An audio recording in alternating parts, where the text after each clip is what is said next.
No is the second best answer in sales. Yes is obviously the best. No is the second best. Maybe or no response are the absolute worst. Somebody told me once that the worst sin in sales is not to lose a deal. It's to take a long time to lose a deal. So we need to figure out how we can get a yes or a no as quickly as possible so we don't waste our time. How do we do this? A couple of different things that I do to get to a no as soon as possible. First of all, I want to let people know it's okay to tell me no. So depending on the situation and the person that I'm dealing with, at a certain stage of the sales process early on, I might just straight up ask you, hey, as we go through this process together, if it's pretty evident to you that we're not a good fit for whatever reason, are you okay with telling me no?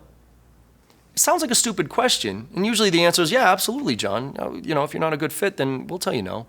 But the reason I ask that is to let you know that I am 100% okay with you telling me no.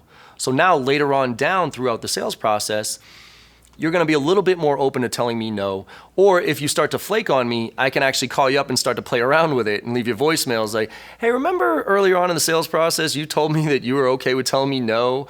Are we at that point of our relationship right now? Because I'm starting to feel a little neglected, and you can start to have some fun with it. Another thing to do is when they say they're going to make a decision, schedule yes-no meetings on their calendar.